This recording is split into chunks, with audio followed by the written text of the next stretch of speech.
الحمد لله الذي الحمد مستحقه حمدا يكون على كل حمد كفضل الله على خلقه، واشهد ان لا اله الا الله وحده لا نشرك شيئا الا بحقه، واشهد ان محمدا عبده ورسوله واتباع رضوانه صلى الله عليه وعلى اله وصحبه الى يوم اجتمع كل امه بكتابها ويسوى بين عجل الامه واعرابها يوم تخلص الاسئله عن اعرابها. اما بعد فاتقوا الله عباد الله التقوى واستمسكوا من الاسلام بعروه الوثقى، والتقوى اسباب سخط الجبار فان امثالكم على النار لا تقوى. اجتمع اليزيديون في قبل كم يوم في احدى اخطاء سوره الكافرون في احدى المجالس من المجالس، فكان اليزيديون احدهم يقول لصاحبهم في سورة الكافرون وهو يخطب يقول إمام في مجلس من المجالس وتخطب في سورة الكافرون، فكان يكشف لأحدهم فيقول لو ما أنا لما أخطر بعض الناس في آيات من سورة الكافرون، فكان هذا القول يجتمع كل شخص على أخطائه، فكان هذا لا يشك في ذلك أن بعض الناس أن يحاول هذا الرجل على سب هذا الرجل أو الشتم أو بالشماتة أو يلعن، فهذا خطأ كبير لم نفعله. فالشماتة بين السب والشتم وكذلك التقنيس، فيحاولون بعض الناس أن لا يفرقوا هذا على هذا ولا يقوم هذا على هذا، وهذا أمر عظيم ينبغي على المسلم أن يكون من أوامر الله تبارك وتعالى على التخلي بالأخلاق الحميدة والأخلاق الرذيلة.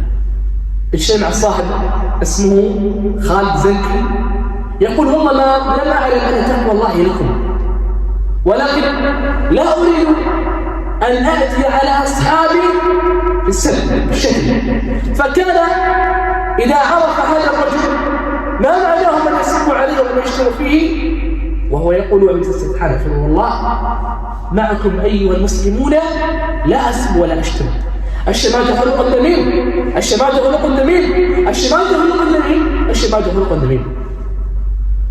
فلكن هذا الرجل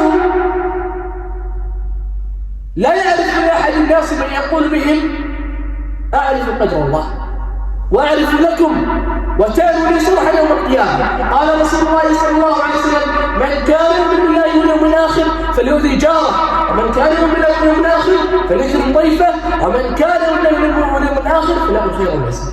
قال الله تعالى إنما المؤمنون إخوة فأصلحوا بين أخويكم واتقوا الله لعلكم ترحمون. وهذا الذي ينبغي على المسلم يرحمكم الله، وينبغي لنا جميعا أيها المسلمون أن يوصي أحدكم بقوله تعالى وإن تطيعوه تهتدوا. فكل هذا الرجل لا ينبغي على المسلم أن يقول لأحدهم بل يسب على السب الشتم، يشتم هذا ويشتم هذا ويتعلم على هذا ويضرب على هذا، فأنى يستجاب له، فأنى يستجاب له. كونوا عباد الله إخوانا، وإذا خلوت بريبة والنفس داعية إلى العصيان فاستحمل الله وقل لها إن الذي خلق الظلام يراني. صلوا على الحبيب المصطفى اللهم صل وسلم وبارك عليه. الحمد لله على إحسانه، أشكر له على توفيقه وامتنانه، أشهد أن لا إله إلا الله وحده لا شريك له، أشهد أن محمدا عبده ورسوله والداعي رضوانه صلى الله عليه وعلى آله وسلم. من نعم الله عز وجل علينا أيها المسلمون أن جعل كقانتين مذنبين لا سوى علينا من تقوى الله إلا ما نصر الله لنا يوم القيامة، فلكن هو من سوى الله عز وجل، ولكن كونوا عبادا إخوانا.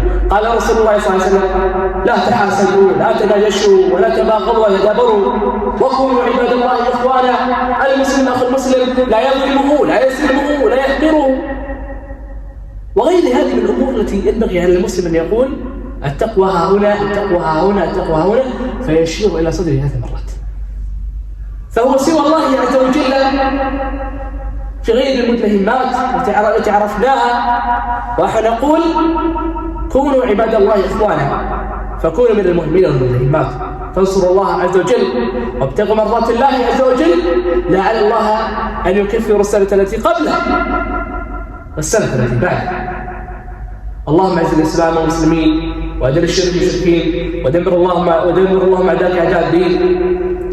اللهم انصرنا في فلسطين وفي غزة كلهم عون نصير يا رب العالمين. ربنا آتنا في الدنيا حسنة وفي الآخرة حسنة وقنا عذاب النار. اللهم آت نفسي تقواها وزكها أنت خير من زكاها أنت ولي ومولاها. اللهم اشف مرضانا ومرضى المسلمين وارحم موتانا المسلمين. اللهم انصرنا في فلسطين وفي غزة كلهم عون نصير يا رب العالمين. يا حي يا قيوم يا الجلال الكرام برحمتك يا رحمن يا رحيم، برحمتك يا ارحم الراحمين. وفقنا تأمين لما تحب وترضى وارزقنا البر والتقوى يا رب العالمين يا قيم الجلال الكرام. لا اله الا انت سبحانك اني كنا ظالمين. وصلى الله وسلم على نبينا محمد